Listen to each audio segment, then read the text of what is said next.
Hi everyone, I'm Hextasy, and for the holiday season, I wanted to do a Nuzlocke where we only use Pokémon from mystery gifts. We'll be using Pokémon from the local English events page for this, ignoring legendary Pokémon and those distributed above the level cap. That leaves us with 14 potential Pokémon, and we'll be adding one to our team after each gym battle, giving us a total of 9 Pokemon to beat the game with. Getting into the game, this is one of the last ones where you can name your rival. Their default name is Hugh, but we decide to name him Janus. We meet up with Bianca, and we need to figure out what our starter will be. We put all the viable event Pokemon for the current level cap on the wheel and give it a spin. And we get Axew, the single best one we could have hoped for in the early game thanks to them knowing Dragon Rage. I then realize I forgot to add the level 5 Larvitar on the wheel, so we have to redo the spin, and this time we get P-Dove. A pretty huge downgrade from Axew. We decide to take Tepig as our starter and turn them into Oscars the P-Dove, so our rival will have Oshawott. Probably the hardest matchup for them type-wise. But realistically, it doesn't matter who our rival has, because we're going into the fight at level 1. Our quick attack doesn't do a lot despite this event P-Dove having a guaranteed 31 attack IVs, and his Oshawott's tackle takes out over half of our HP. I think it's safe to say Oscars is boned. Except Janus somehow manages to fumble the win by spamming Tail Whip, allowing Oscars to survive long enough to take out Oshawott with a half dozen quick attacks to win us the fight. Winning lets us head over to Flockacy Town. Just before arriving, we see Alder jump off a cliff and break both of his ankles. Past Flockacy Town and at the ranch, we have another battle with Janus, but with Oscars now at a higher level, the fight ends up being a walk in the park. We go save a dog from Team Plasma, watch Alder break his ankles a second time, and we grind up to the edge of the level cap and return to Aspertia City for our first gym battle against Charon. He starts with his Patrat, and Oscars takes out slightly less than half their HP with a quick attack before they land a tackle for little damage. They survive the second quick attack with barely any HP and land another tackle, but this is our best case scenario. Charon uses a potion to heal Patrat, but not to full HP, meaning a couple more quick attacks takes them down before they can move, leveling us up, and his ace Lillipup comes in. We use Leer to drop their defense, and they use Workup to boost their attack. We then use Quick Attack, taking out more than half their HP, and they use another Workup, giving us the win. Our second quick attack KOs, and that's the fight. We head just outside the city to catch a Patrat, who will turn into our newest Pokemon. We spin the wheel, which has no new additions yet, and it looks like it's going to land on Larvitar, a perfect Pokemon to go up against the Poison-type gym leader next. Oh, it landed on Pansage. Well, that's just great. The Grass type just before the Poison and Bug type gyms. The only upside is St. Patrick the Pansage gets some pretty decent moves to start with, like Dig and Bullet Seed. And luckily enough, we can add to that with the Workup TM we got from beating Charon, which both of our Pokemon can learn. We also get gifted a couple Pekka Berries from Charon, so let's get right into the gym battle with Roxy. She starts with a Coughing, while we start with Oscars. We boost our offensive stats with a Workup, and then get hit by a critical hit Assurance. We set up a second Workup, doubling both our attacking stats, and we get brought below half HP by a second Assurance. We then use Roost to completely heal ourselves, and we're able to set up a few more Workups to maximize our stats while keeping us healed, and then an Air Cutter destroys Coughing, and the Whirlipede that follows to win us the fight. With another gym beaten, we catch a wild Pokemon and spin the wheel to see who they get turned into, and this time it's a Larvitar. Unlike Pansage and P-Dove, Olympics the Larvitar doesn't look like it has guaranteed IVs, but it does have an adamant nature to boost their attack, and it knows superpower. Afterwards, we have to go deal with the Pokestar Studio shenanigans, where we try to remake the cult classic film Riolu Man, but instead of matching the subversive tones the original had, we turn it into a formulaic cash grab. After single-handedly destroying the public's faith in the film industry, we have to take on some Team Plasma grunts, and then we head to Castelia City. There, we team up with our rival to head into the sewers to hunt down more Team Plasma members, and despite the goal being right next to the entrance, I still manage to get lost in the sewers. But we eventually find the goal, take on Team Plasma, and we evolve Oscars into a Tranquil. After that, we take on the third gym leader, Berg. He starts with a Swadloon, and we start with Oscars, who misses their first air cutter, but that's okay because Swadloon misses their string shot. A second air cutter lands for a one-hit KO, and Dwebble comes in. We swap to Olympics on a Rock Polish, and then they have to tank 2 feint attacks before taking out Dwebble with a Rock Slide. His Ace Liavani comes in, and we switch to Oscars on the incoming Razor Leaf, not taking a lot of damage. Liavani outspeeds us to land a cut to leave us at just over half HP, and we land an air cutter, just missing the KO. Liavani Citrus Berry activates, taking them out of healing range, so they can land another cut before we finish them off with an air cutter to win the fight. Now, Axew is the only Pokemon left on the wheel, but winning here actually bumps up the level cap to 30, high enough to add Cloyster and Ludicolo to it, but we end up spinning and getting Axew anyways. We've been naming our Pokemon after holidays and events, and we gotta find a thematically appropriate one for Axew. Luckily, I found out there's a Paul Bunyan Day, perfect for our axe-faced dragon. We head over to the Castelia Park and Relic Tunnel to encounter as many Pokemon as possible, because once we have 40 Pokemon seen, we can get the Eviolite, a handy item to have around since our Pokemon like Axew and Larvitar won't be fully evolved for a while. We then head over to Route 4, where we're blocked from progressing by a wall of lasagna. Luckily, Colress shows up and turns the lasagna into crabs, opening up the path before challenging us to a battle. He starts with a Magnemite, and we start with St. Patrick. We use Dig to avoid their Thunder Wave, Dig lands, and they survive thanks to their Sturdy ability, and then paralyze us. We can't move, and then get hit by a Magnet Bomb on the next turn, and in turn, we land a Leech Seed. With Leech Seed healing and their leftovers, St. Patrick is recovering a decent bit of HP every turn, and we can use Dig to stall longer, even though half the time we get paralyzed on our second turn of Dig and it fails. In all this time, we weren't able to land a single attack, and we go underground on the turn Magnemite faints from Leech Seed damage, and his Clink comes in. Dig takes out most of their HP, and we can then use Leech Seed in case paralysis shenanigans continue, but we didn't have to worry since our next Dig manages to go off and win the fight. We head further down Route 4, pick up the soft sand because I always remember where it is thanks to that one comic, and we make it past Nimbasa City where we hit up the Lostlorn Forest for a Leaf Stone, which we can use to evolve Pansage into a Simisage. On the other side of the city, we meet up with Bianca, who asks us if we know about hidden grottos, and despite saying yes, she still decides to give us the tutorial on them. Thanks, Bianca.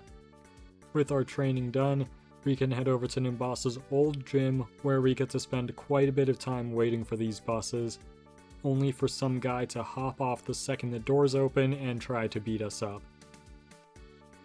We make it to the end of the gym, and find out the gym was actually moved. We head to the new gym, evolve Olympics into a Pupitar, and take on the 4th gym leader, Elisa. She starts with Emolga, and we bust out Olympics. Now Olympics has the perfect type combination to take on this gym. We are immune to her electric type attacks thanks to our ground typing, and a majority of her other moves are not very effective thanks to our rock typing. Yeah, this is just about the one and only time the rock-ground type combination is actually pretty good to have. Leftovers keeps us healthy, while Olympics tears through Elise's team, only being brought below half HP by her Zebstrika's pursuit, seconds before they wipe Zebstrika off the face of the planet and winning us the fight. We go to leave the city to catch a Pokemon to transmute into something else, but get blocked by Team Plasma. So we skedaddle on out of there into the desert where we try to catch a Darumaka, but we have to drop like 50 balls on this thing trying to catch it. We have a decent enough team, so we go ahead and put the rest of the Pokemon we can use on the wheel and spin it. And we get a level 50 Shelmet, who we forget to give a nickname by the way. We won't be able to use them until the 8th gym, so they'll be in the PC for a majority of the game. We take on Ingo and Emmett in Nimbasa. Remember we were supposed to fight Team Plasma and wipe the floor with them, and then have our first rotation battle. These ones are especially dangerous because the NPCs we're up against are actually lobotomized and have no rhyme or reason behind their move choices, meaning we can't safely predict what they're going to do. Luckily, St. Patrick is an absolute unit and wins us the fight. We arrive at Driftvale City, where we watch Janus punch out a Team Plasma member, and then we're gifted a Zorua that we'll use to transform into our next Pokemon. But first, we'll have to evolve Oscars into an Unpheasant. And we'll also have to take on the 5th gym leader, Clay. He starts with a Krokorok, while we start with Oscars, who loses some attack to their Intimidate ability. Krokorok gets brought low by a fly, and their Crunch takes out a fourth of their HP before we land a second fly for the KO. Excadrill comes in, and we switch to Olympics on a Rock Slide, barely losing any HP. We are hoping they use Bulldoze for a relatively safe switch into St. Patrick, but they use Metal Claw. It takes out a little less than half our HP, and we outspeed them on the next turn to land a Leech Seed. Their Bulldoze then drops our HP below half and lowers our speed, but between Leftovers and Leech Seed, our HP recovers quite a bit. Excadrill is faster than us now, and they use Metal Claw. It scores a critical hit and kills St. Patrick before they can use Dig. We send Olympics in, and I guess they were expecting me to swap since they use Rock Slide. We go for a superpower, just missing the KO, and thanks to their Citrus Berry, they survive Leech Seed damage. Superpower lowers our attack and defense, so it isn't safe to stay in. We swap to Oscars as Clay heals, and then we go back to Olympics on another Rock Slide. Excadrill insists on hitting us with Rock Slide, and we're able to land another superpower, once again just missing the KO, but this time Leech Seed finishes the job. Clay's last Pokemon, Sandslash, is in, and we swap to Oscars as they use Crush Claw for decent damage and also dropping our defense. We use Fly to wipe out half their HP, survive a second Crush Claw, then swap to Olympics, who misses their first Screech. Sandslash starts using Rollout, but we land the second and can then safely take them down with a superpower to win us the fight. We spin the wheel, and we get Cloyster. We find out that Zorua has near perfect IVs, and that feels like it could be too powerful.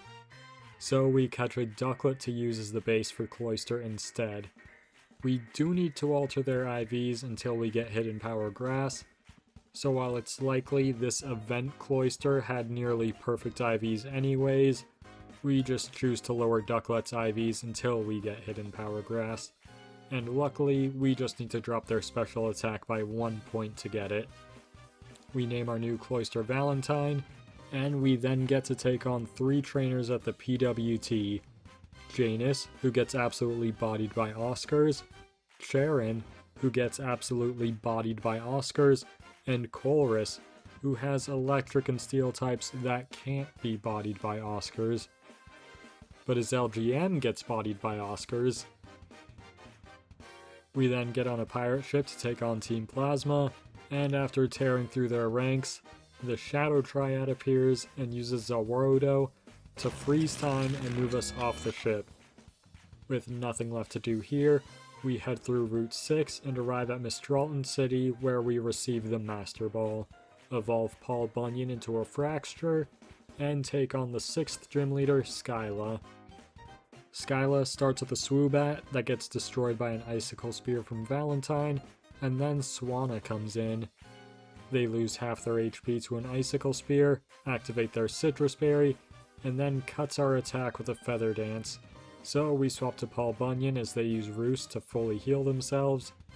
They outspeed us and land an Air Slash for big damage, and our Dragon Claw takes out half of theirs.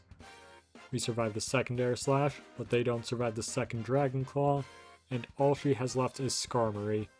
But we can just swap back to Valentine, who takes them out with a couple Icicle Spears to win us the fight. Skyla tells us to go find Professor Juniper before she'll fly us to the other side of the map, so we catch a Tranquil on the way there and spin the wheel, landing on Ludicolo, and we name them Cinco de Mayo. We find Professor Juniper at the Celestial Tower, get on a plane, fly to Lentamos Town, and head into Reversal Mountain, where we team up with Bianca to make it through. We abandon her in the mountain, where she will inevitably get lost and perish, and head into Undella Town, where Janus shows up and challenges us to a battle on site with almost no preamble. But it's understandable why he wants to get this battle over with, since he only has 3 Pokémon. 2 of them are destroyed by Valentine, and a Samurott gets Giga Drained by Cinco de Mayo, making this fight incredibly one-sided. We head up Route 13, arrive at Lacunosa Town, where we find Bianca has escaped Reversal Mountain, and before leaving, we have to team up with Janus to take on Zinzalin and Team Plasma Grunt. Valentine completely wipes the floor with both trainers' Pokémon, with the only contribution Janus made is doing all of 5 damage to a Golbat with a reversal. We continue on our path to Apellicid City, and we get jumped by the legendary Pokémon, Verizon Wireless. We toss our Master Ball at them, and are going to use them as the base for our next Pokémon. But first, we have to beat the 7th gym leader, Drayden. Unfortunately for him, he doesn't get to make a single move as Valentine outspeeds and one-shots his entire team for an easy win. We roll the wheel, and it looks like we are turning Verizon into a Carablast. Since Carablast and Shelmet evolve when traded with each other, and we now have both, I figure we may as well evolve them. Introducing Tour de France the Escavalier, and World Cup the Excelgor. We have a quick chat with Drayden, then a flying pirate ship shoots ice lasers across the city. We have to hunt down Team Plasma, ending up in our second battle with Zinzalin, but without Team Plasma Grunt to help him, he falls victim to 3 Rock Blasts from Valentine. Drayden then grabs the DNA splicers, but the Shadow Triad shows up and uses a Warudo to steal them and get away. We head down the Marine Tube to Humalao City, where we have our final gym battle against Marlin. He starts with Caracosta, while we bust out Cinco de Mayo. We use Giga Drain, only failing to KO them thanks to their sturdy ability, and they use Shell Smash to double their attacking stats and speed. Marlin heals, and we bring them right back to 1 HP, and because Caracosta is slow as molasses, we still outspeed them to land 1 more Giga Drain for the KO. Wailord comes in, and Giga Drain takes out quite a bit of HP, and they use Bounce. On the turn we can't hit them, we use Sunny Day, just in case a situation pops up over the next couple turns, where they might be thinking about using a Water-type move. We survive the bounce, then finish off Wailord with another Giga Drain, and all Marlin has left is his ace Jellicent. Our Giga Drain does quite a bit of damage, and their Ominous Wind doesn't do much, and our second Giga Drain brings them into the red, but then their Cursed Body ability activates, temporarily stopping us from using Giga Drain. Between Jellicent Citrus Berry and them using Recover, they restore almost all of their HP. Without Giga Drain, we have to use Scald, fishing for a burn. And Sunny Day is still active, so really we just bamboozled ourselves with that one. Not that Scald would have done a lot of damage outside of the sun anyways. We throw out Scalds, not getting a single burn, and eventually Giga Drain is no longer disabled. So we use it, and Cursed Body immediately disables it again. A couple more Scalds are thrown out, Jellicent finally gets burned, Giga Drain is no longer disabled, we use it, and it immediately gets disabled again. So we swap to World Cup and try to use their Giga Drain, but they get hit by a Scald that cuts their HP exactly in half and burns them. So to be on the safe side, we swap to the newly evolved Paul Bunyan, who finishes off Jellicent with a Dragon Claw to win us the fight. With the final gym leader beaten, we grab an Amoonguss and spin the wheel to see what they become. And we get Halloween the Zoroark. The two event Zoroarks are actually virtually identical as far as I can tell, with the only actual difference I can see being their original trainer and ID, which really have like zero bearing on this. We meet up with Colress again, he gives us the machine that turns lasagna into crabs, and we use it to turn road lasagna into a crab. We find the Team Plasma pirate ship. Marlin helps us get on the ship, but then says he won't help us fight them since it's not up for him to decide if they're bad.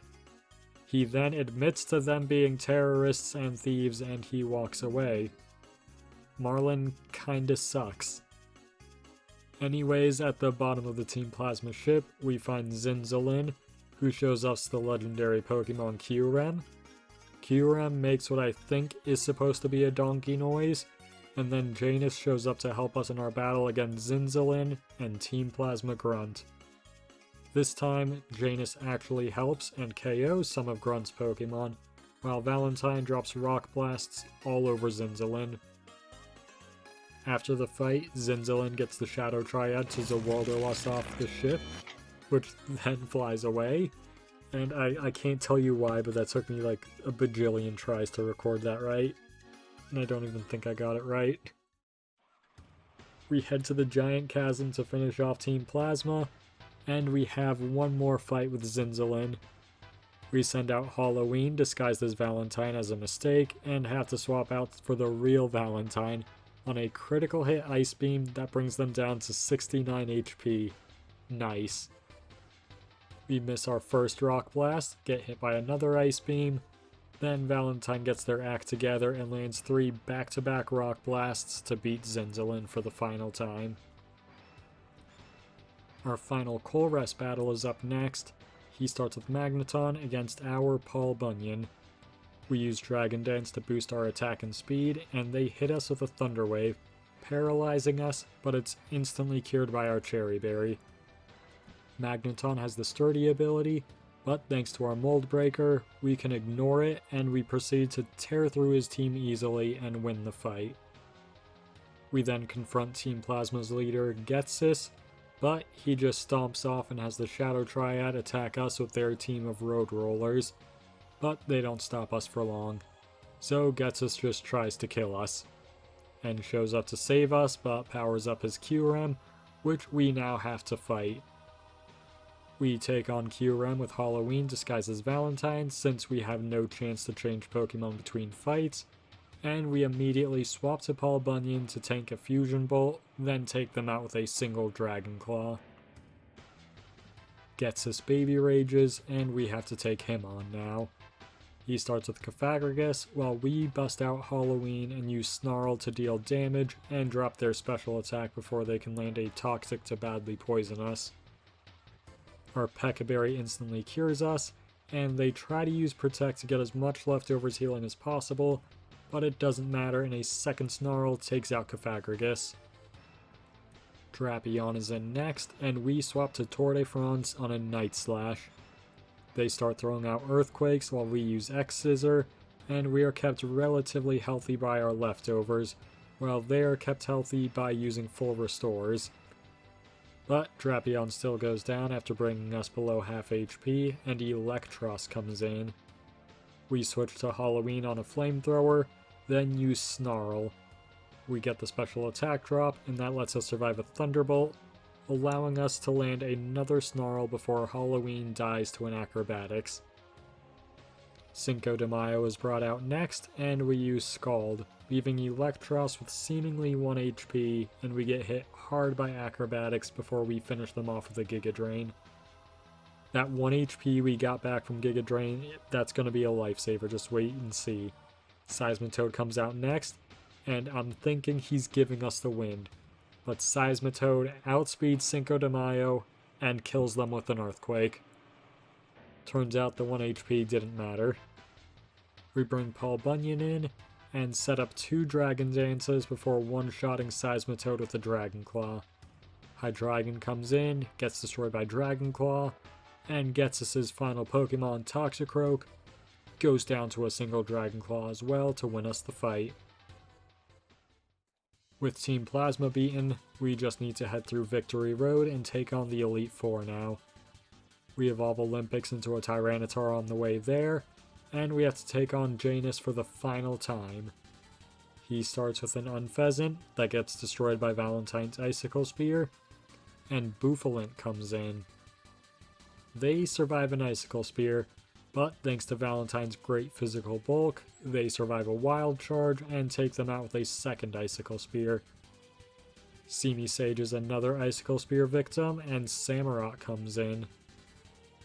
We swap to World Cup expecting a revenge, but gets hit by a Surf for well over half their HP. And now the only thing they shouldn't use is revenge. So we swap to Olympics, setting up a Sandstorm and taking quite a bit of damage from X-Scissor. We're hit hard by a Surf, but survive and then cut their defense with a Screech. We then swap to Tour de France, who takes them down with an X-Scissor to win us the fight.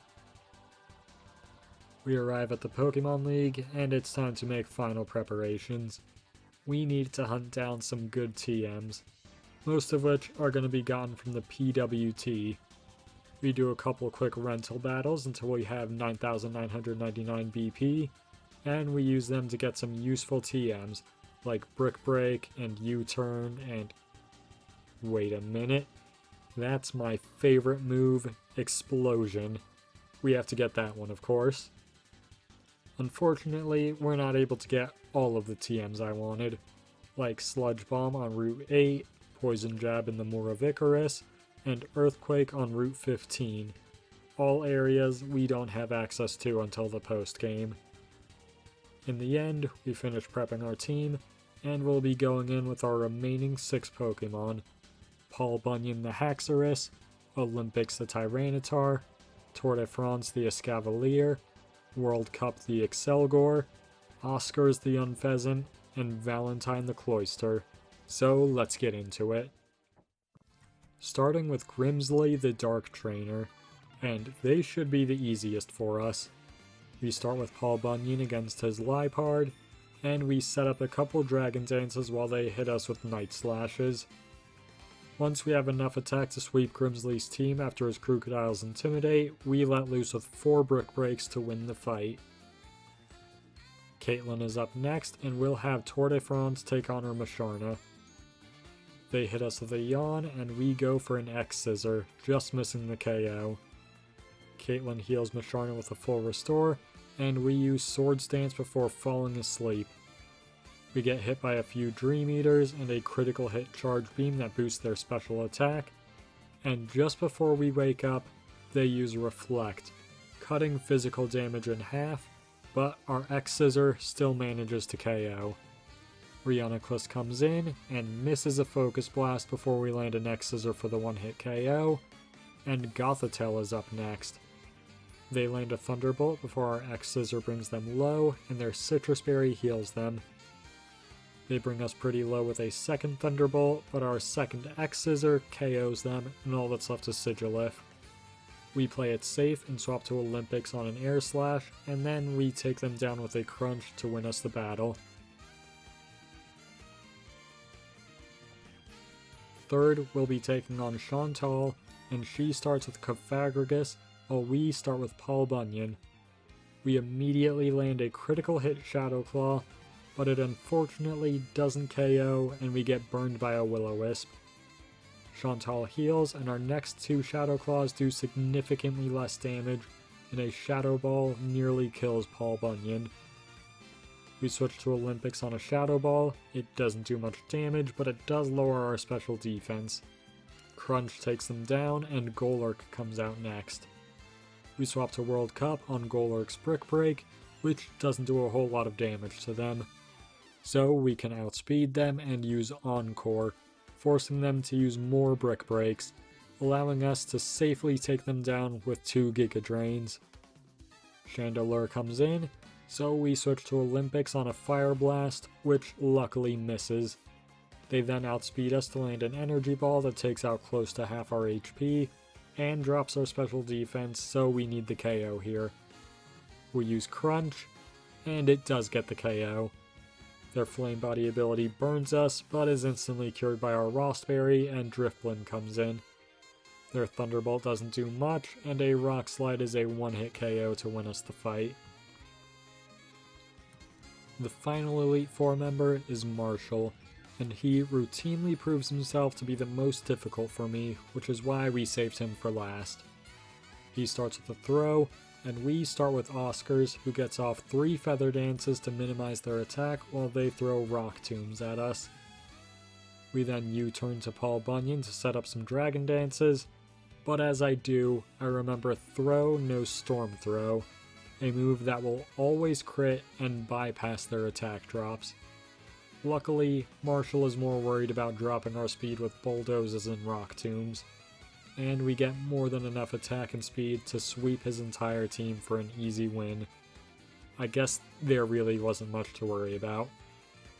We take the magical statue elevator down, and I'm trying to figure out what the statue is actually supposed to be. My best guess is some guy with a Squirtle. We climb the stairs to take on the Elite Four champion, Iris, and she starts with her Hydreigon, and we start with Valentine, who beats them with a single Icicle Spear.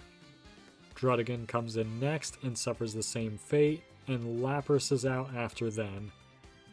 We switch to World Cup, and they get hit by a critical Thunderbolt, leaving them well below half HP. Giga Drain takes out less than half of Lapras's HP, but restores enough of our own to survive a Surf. We go down to the next Surf, but we can bring Valentine back in. Iris heals her Lapras, and we use Rock Blast, leaving Lapras with what appears to be 1 HP. We miss our next Rock Blast, and Lapras uses Sing, also missing. So we give Rock Blast one more shot, and it lands to KO.